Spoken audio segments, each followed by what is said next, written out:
অবস্থা দেখেন, এটা কি ভালো আলুর সাথে সিদ্ধ দেওয়ার কথা? আপনারা বলেন, ভালো আলুর সাথে কি সিদ্ধ দেওয়ার কথা? হ্যাঁ, এইসব বিজনেস। তুমি আলুটা ফ্রেশ করে ধুইয়া তারপর সিদ্ধ করবা। কারণ কি, এটা তো আর রান্না করে আর খাচ্ছেন না, এটা কিন্তু মিক্স করবে। তুমিও খাও, এটা তো অন্য মানুষ কেউ খাবেন না, কেউ খাবেন না। খোলেন এটা, এটা কি জিনিস? কখন বানাইছেন?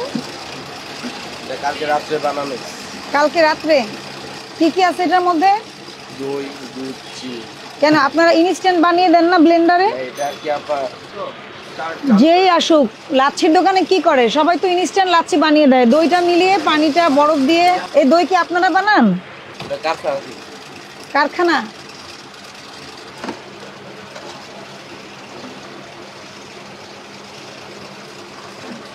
এগুলো আপনার বাসায় বানান? আর নিচে কি, এটা কি? আর ওগুলো কি ডিম? বের করেন।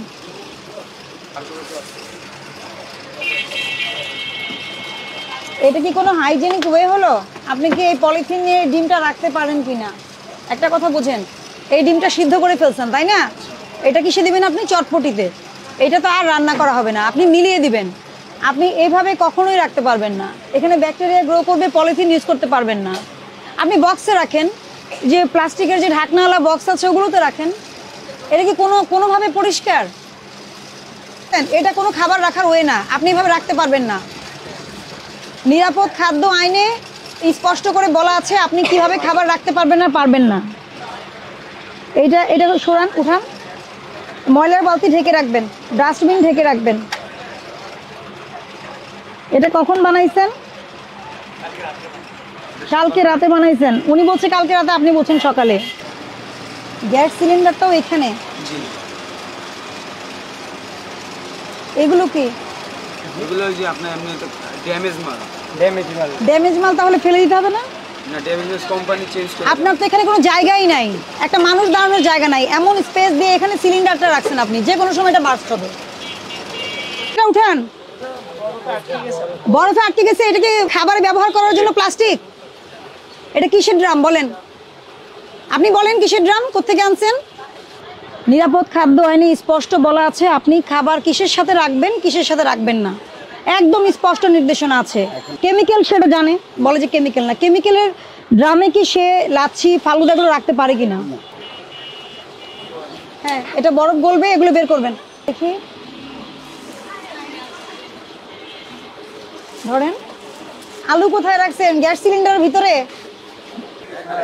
পচা আলু কেন আনছেন? পচা আলু কেন আনছেন? হ্যাঁ, তাহলে পচা হলে ফেলে দিবেন না। তাহলে এখানে এগুলো কি সিদ্ধ করছেন সব? পচা আলু আর ভালো আলু একসাথে সিদ্ধ করছেন? অবস্থা দেখেন, এটা কি ভালো আলুর সাথে সিদ্ধ দেওয়ার কথা? আপনারা বলেন, ভালো আলুর সাথে কি সিদ্ধ দেওয়ার কথা? হ্যাঁ, এইসব বিজনেস। আপনার মালিক কোথায়? মালিক নাই মানে মালিককে ডাক দেন, ফোন করেন। আপনি কি করবেন? বস্তা থেকে যখন আলু বের করবেন থাকতে পারে পচা, পচা আলুটা আলাদা করে ফেলে দিবেন, ভালোটা সিদ্ধ দিবেন। এইটা কি আপনি কোনটা ভালো? কে বলতে বোঝা যায় না? দেখেন আপনি কোনো, এটা কি ধরনের ভুল? না না, এটা কি ধরনের ভুল? এরকমের ভুল আপনি করেন কেন? এটা কি ধরনের ভুল? হ্যাঁ, তুমি আলুটা ফ্রেশ করে ধুইয়া তারপর সিদ্ধ করবা। কারণ কি, এটা তো আর রান্না করে আর খাচ্ছেন না, এটা কিন্তু মিক্স করবে। তুমিও খাও, এটা তো অন্য মানুষ কেউ খাবেন না, কেউ খাবেন না। অবস্থাটা দেখেন আপনি, এটা কি না বোঝার সুযোগ আছে? কি দাও, লিফলেট দাও।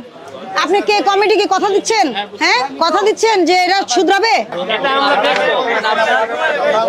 1 লক্ষ টাকা জরিমানা করা যায়, আমি 30,000 টাকা জরিমানা করলাম। দ্রুত ব্যবস্থা নেবেন, অর্ধেকও করিনি। এইটা আপনার জীবনের শিক্ষা এবং আপনার চারপাশে যতজন আছে সবার জন্য এটা শিক্ষা। আপনার মানে কি, আপনার প্রতিষ্ঠানের যারা কাজ করছেন সবার। মালিক যে সবসময় বলবে পচা আলু সিদ্ধ করতে, এটা আমি বিলিভ করি না। এটা আপনার দায়িত্ব। আপনি আলু কিনেন, পেঁয়াজ কিনেন, যাই কিনেন, এটা আলাদা করে ফেলে সর্ট আউট করে তারপর আপনি, এবং প্রত্যেকটা কেমিক্যালের জিনিস ইউজ করতেছে। কেমিক্যালের যে বাস্কেট একটা, এগুলোর মধ্যে কিন্তু ওনার ফ্রিজে কি রাখছে উনি? এগুলোর মধ্যে লাচ্ছি রাখছে। আমাদের কিন্তু ক্যান্সার কেন বাড়তেছে, এগুলো কিন্তু কার্সিনোজেনিক, ঠিক আছে, এগুলো কার্সিনোজেনিক।